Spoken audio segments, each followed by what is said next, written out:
o grande problema hoje, pastor Diego? Nós tivemos aí várias mudanças nas nossas leis, nas nossas legislações e também as gerações novas, né? Uma nova formatação, pais, assim como eu, como outros pais, que sempre tem aquele sonho de dar para os filhos aquilo que nunca teve e, consequentemente, dar uma liberdade ou tomar algumas atitudes e decisões equivocadas. Alguns cobram demais, eu creio que cobrei demais, outros cobram de menos. E nós temos uma geração muito complexa, uma geração de jovens, que isso é um reflexo da própria sociedade, né? Hoje, a adolescência, que era aí até os 17, 18 anos, está, segundo as organizações, aos 24 anos de idade.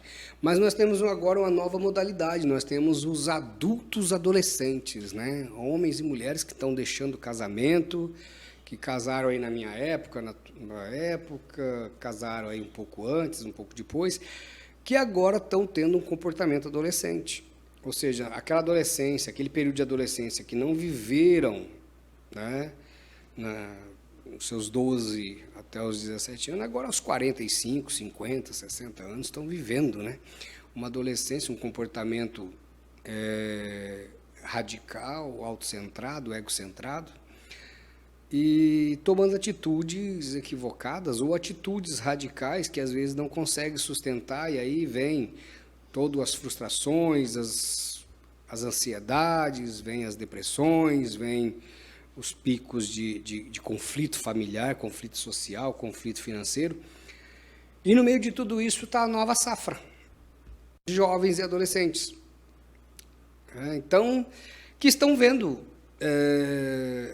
a sexualidade aí aflorada, a sexualidade de forma liberal, até mesmo libertina, e eles vivem no meio disso. Então, os jovens hoje que conseguem se guardar num casamento, conseguem se guardar na relação, que entende o que é o pecado, entende o que é a fé, principalmente, e estou falando aqui para o nosso público, tá? Para aqueles que entendem o que a gente está falando sobre não ter, né, relações sexuais antes do casamento, que seguir princípios e valores norteadores da palavra de Deus, né, que a palavra de Deus nos ensina, não ter um comportamento libidinoso, não ter um comportamento desrespeitoso, e não se dá a lascívia, a imoralidade e outros afins que a gente encontra lá como obras da carne. Mas nós temos um componente, nós temos uma geração muito inteligente, uma geração hiper descolada, uma geração hiper antenada com tudo que está acontecendo, mas uma geração que não consegue tomar decisões. E quando toma as decisões, são decisões que causam danos, às vezes, irreparáveis para as suas vidas. E isso faz com que a igreja acaba tendo também um reflexo disso.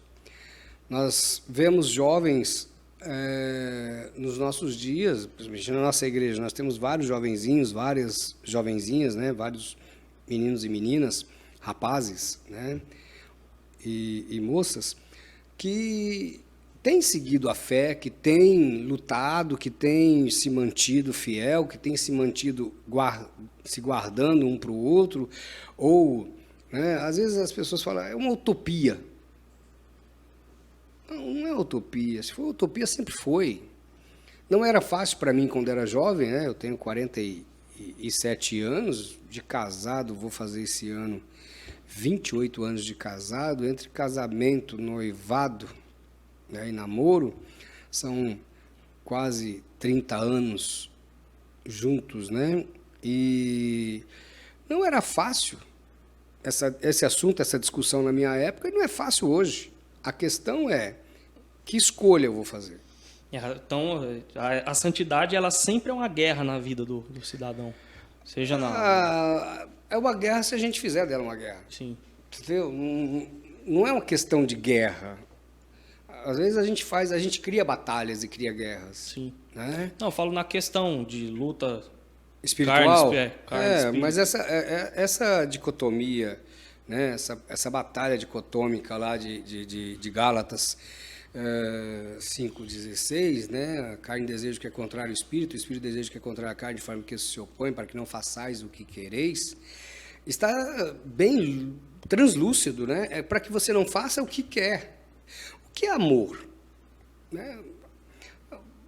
Eu já arrumei muito conflito dentro da igreja por causa dessa discussão do amor, né? Porque a gente fala, olha, o amor, ele não é um sentimento em si, mas ele também não é só ações em si, porque Corinto, lá em 1 Coríntios capítulo 13, quando vai falar do amor, né?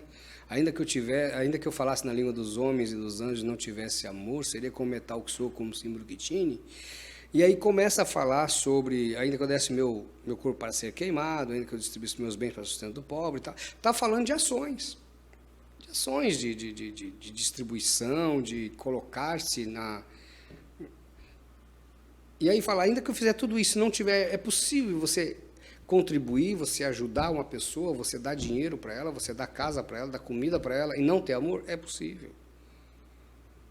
Então, é como um livro do Cortella, por que você faz o que você faz? Qual o sentido disso? É o porquê. Sim. Eu faço porque eu gosto de fazer. E eu não faço porque eu vou esperar retribuição. Né? Quantos jovens aprenderam, cresceram, a gente deu instrução, construíram suas vidas, construíram suas famílias, construíram suas casas, né? A gente foi orientando, a gente fala aí, toma o Zezé, mas a gente tem outros jovens aqui, como o Obreiro, né? Quem é da igreja sabe de quem a gente está falando, né? Que quando eu tive a oportunidade de conversar com eles e com os seus cônjuges, eu incentivei-os a comprar suas casas.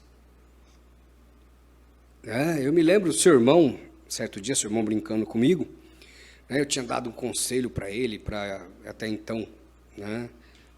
A esposa, mas recém-casados, eu dando conselho para eles comprar uma casa, e ele sabe como que eu sou, né? Meio sisudo, e eu cheguei e fui dar uns conselhos para ele, ele falou, não, eu estou seguindo um cara aí da rede social, e eu vou pegar os meus investimentos, minhas economias, eu vou investir aí numa dessas criptomoedas, né?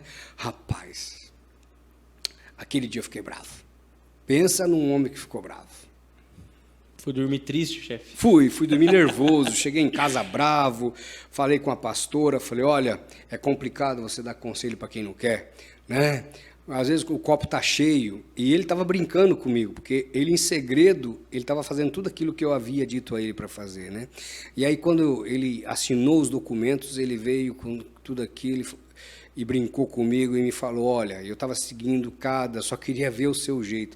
Porque tem gente que acha aqui que quando eu fico bravo, eu fico diferente, ele leva como uma gozação, né?